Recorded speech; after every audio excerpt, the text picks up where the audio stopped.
Hey everyone, this is a Black Manga Critic here with another video for Manga Monday. Now basically this is going to be a quick review of Nana Volume 1 by Ai Yazawa. And of course, this is the best-selling shoujo manga of all time. So, we got to do this review right. We're going to get into it. We're going to talk about a couple of things. We're going to talk about the sort of parallelism that goes on between the Nanas, right? We're going to talk about the art, which is really interesting. That goes a little bit into the background of Yazawa. And I'm just generally going to tell you about maybe one or two things that I really, really liked about the volume and why you should go out and read it. So, remember to like, comment, and subscribe. And when you do subscribe, make sure to hit that notification bell button. Because if you don't hit that bell button, you're not going to be notified for more content.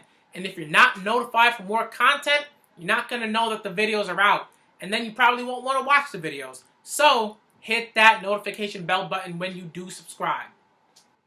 Also, remember to find me on Twitter and follow me on Twitter if you also want to be notified for more content in a different way. And also find me on Facebook and like the page on Facebook if you want to be notified for content that comes out. I'm always on Twitter. I'm always tweeting. I'm always retweeting. I'm not as active on Facebook yet, but I'm trying to be. So come back to the Facebook page. I'm gonna have little snippets of things of like sort of reviews of particular manga, anime, comics that I'm reading and I'm watching, and they're gonna be there for you. They're not gonna be as long as this video, but they will be there for you. So be on the lookout. Remember, like, comment, subscribe, follow me on Twitter, like the page on Facebook. So in terms of the volume, I really want to talk about one, the sort of duality that's going on between the Nanas, and two, the artwork that really brings the Nanas, to our attention, that really makes them pop, that makes the other characters pop, that makes the scenery pop, that makes Japan pop, Tokyo, all those things. So I really want to get into those two things. So when we're thinking about the two Nanas, right, we want to think about why the parallelism, why the duality, why make two separate stories in a single volume about a girl with about girls with the same name. And I think the reason for that is that if my name is Danny, right? And if my name is Danny, there are probably hundreds of thousands of other Dannys, maybe millions of other Dannys, right? So in that sense, right, we know that there are others sort of like me out there in the basic sense that their name is Danny, right? And they might be a guy. So in that sense, we know that those other Dannys are experiencing different things, right? But at the sort of core, they are probably all experiencing relationships. They're all experiencing, eating, drinking, whatever, right? In certain ways.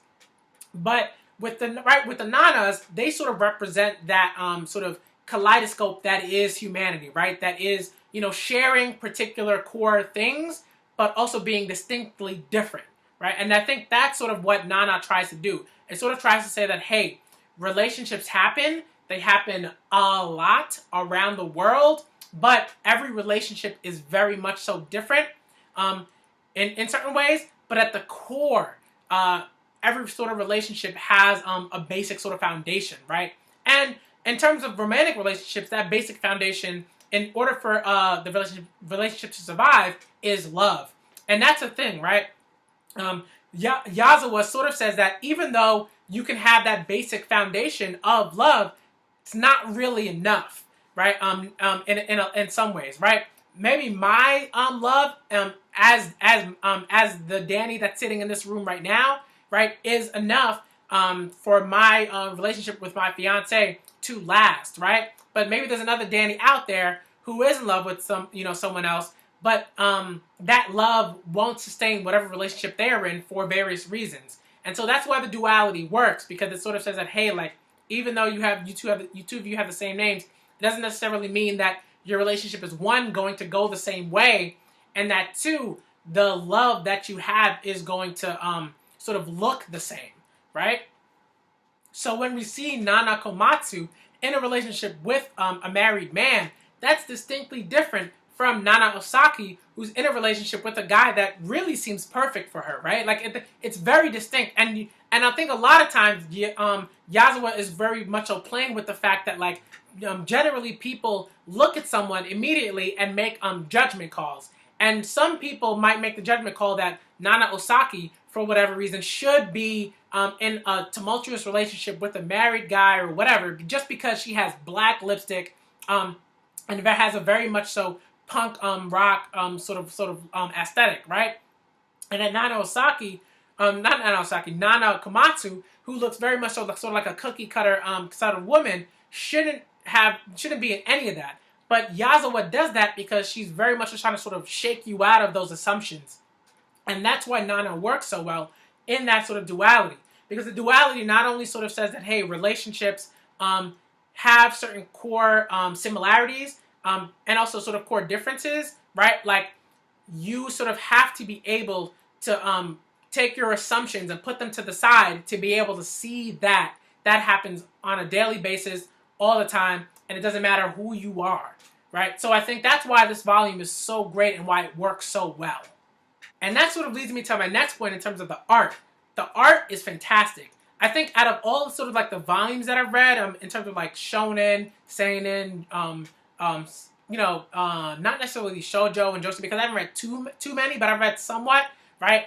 This art is fantastic. Not necessarily because it has the best sort of like lines or anything like that, but because it's very much so clear that she has a distinct sense of fashion, and that she has a distinct sense of what the sort of milieu of Japan at the time was, right? You see, like, the women are wearing these like massive shoes, they're wearing long dresses, they're wearing these shirts that are very intense, the pierced earrings, the makeup, all that stuff, right? And all of that, like, very much so has to do with the fact that I think Yazawa went to school for fashion, right? So those influences are there. But it's not only that, it's the fact that, like, when we're going into the volume in the first story, we see that, like, there's clearly a sense of fashion in the art, but the story sort of is really about the fact that Nana doesn't seem to have too much of an interest in art or fashion or aesthetic or anything, or aesthetic outside of, cute guys, right? So I think that's a really great sort of juxtaposition to sort of say that, hey, Nana is a character that is very much so interested in superficiality, but the art is anything but superficial, right? Like, that juxtaposition is great because it sort of says that, like, hey, the art doesn't necessarily need to match up with the story. The art can sort of clash with the story to tell a particular lesson. And I think that lesson is that, hey, appearances don't tell us everything. So when you're looking in terms of the art, right, in terms of the first story, and I think also sort of in terms of the second story, right? With the second story, we see that, we sort of might make the assumption, and not necessarily me or you guys, but just people who might be bigoted or superficial themselves or whatever, right? They might make the assumption that Nana's life is trash, her value systems suck, the character's value systems suck in those ways, but that's not really the case. Actually, Nana is a very, very much so a pretty kind soul, right? And someone who loves fiercely. And Ren is also a character. He's a guy that loves fiercely. So when the relationship doesn't work out, it's like, man, because even with that sort of aesthetic, even with the intense punk aesthetic, right, we sort of get that, like, that the punk aesthetic actually has all of that. Punk aesthetic is all about love and freedom and not being bigoted and not being narcissistic and conceited and superficial and all of those things. It really is about accepting a person for who they are at their core. So that's why I think, like, both stories do different things in terms of the art. In terms of Nana Komatsu's story is very much so, right, like, the art is very much a sort of trying to say that, hey, like, appearances aren't going to necessarily tell you everything, right, at the surface level, and that there is a sort of clash between the art and the story. But with the second story, with Nana Osaki's story, we see that the art actually does tell you a lot if you know about the punk aesthetic. So if you do know about the punk aesthetic, you sort of already will sort of get the idea that these characters are very complex, have layers, and deep down are probably very feeling people, right? They're very much people that have distinct value systems, that care about one another, that care about the well-being of one another and things like that, and they just feel passionately. So I think that's why both stories and the duality works very well, and the juxtaposition works very well, because in another sort of volume, in another story or something, the story is very much just like chugging along, and that duality and that juxtaposition doesn't exist in the same way. And I think the fact that it does exist in this volume, in this way, is very powerful. So that's pretty much it for my review of Nana Volume 1. Again, it's an awesome, awesome volume. I think it's fantastic. I'm going to go read the other volumes that I have, because I've had a few volumes on my shelf for a long time, but I just never got around to like picking it up and reading it, because I've always just been, focused on doing other things, work, school, things of that nature. But I'm going to pick those up. I'm going to read them because they're probably going to be incredible. And also, I hope that Yazawa does get well enough to start, drawing and writing again, and, go into the work with gusto.